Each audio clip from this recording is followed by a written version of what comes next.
To the United Kingdom now, where new Prime Minister Theresa May has just been sworn in. She takes over from David Cameron, who resigned in the wake of the Brexit referendum.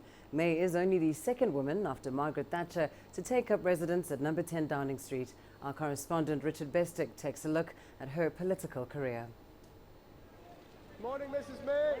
One last walk along Downing Street for a cabinet meeting before Theresa May moves in. Are you looking forward to your new role? No words on what to expect, just a beaming smile. Around the cabinet table, May has put in a gruelling 6 years as head of the Home Office, regarded as the toughest department in UK government. She told the police to reform voluntarily, or she'd force reform upon them. She took on Russia's President Vladimir Putin over the killing in Britain of former KGB agent Alexander Litvinenko. The conclusion that the Russian state was probably involved in the murder of Mr. Litvinenko is deeply disturbing. May's regarded also as tough on migration and tough on the causes of migration, along with cross-border crime, reasons she voted to remain seated at the European table. We can only take a lead on these issues if we're sitting around the table in the first place. Now, though, charged with the task of negotiating the tricky detail of Brexit, she's equally adamant. Brexit means Brexit. In her new role, this 59-year-old daughter of a Church of England vicar talks of creating a society that works for everyone. So we can restore trust and confidence in our most important institutions and the political process itself. Britain's new woman at the top famously brings her individuality to heel with fashionable footwear. Showing a little bit of personality on her feet, insist supporters, strangely at odds with her goody two-shoes image, according to others. There are those who say that Theresa May is politically more careful than she is creative, the ultimate safe pair of hands.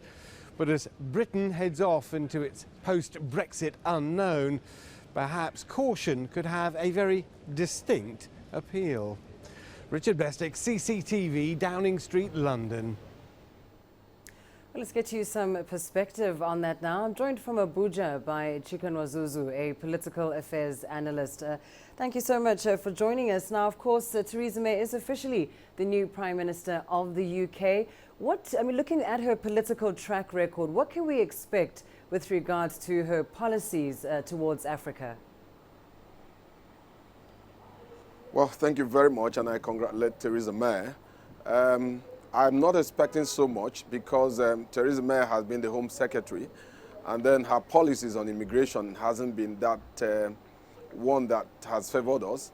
You remember pretty well that she had encouraged the establishment of a UK force in Libya to indeed tackle the issue of immigration. But above that, even as Home Secretary, she has denied asylum seekers, genuine asylum seekers, people running away from war, she has denied them asylum status. So I'm not really expecting so much. And just like the preview actually said, why she remained she was part of the Remain group was because she had said that even if United Kingdom remains as part of the European Union, they have measures to curb immigration. So at this point in time, immigration is the in thing. And so she hasn't really played a better part for Africa, and I'm not expecting so much. And of course, we've been hearing her say repeatedly, Brexit means Brexit. With her at the helm now of the United Kingdom, it seems that the Brexit will start to move fairly quickly now that there's a new Prime Minister in place.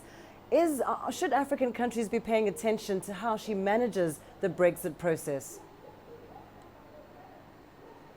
Well, for me, if you remember also that part of the European Union status as at that time was the issue of human rights, particularly of those who had children that live in the United Kingdom.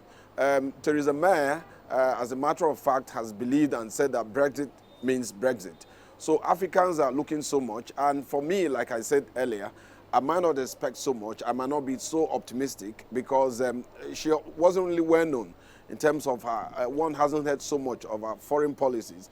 She hasn't really played so much role with respect to the Leave campaign. I was very much interested in some of the issues actually, postulated or stated by the Leave campaign. She was a bit on the I would say, lukewarm side, sitting on the fence, though she was on the Remain side. So she has said Brexit means Brexit.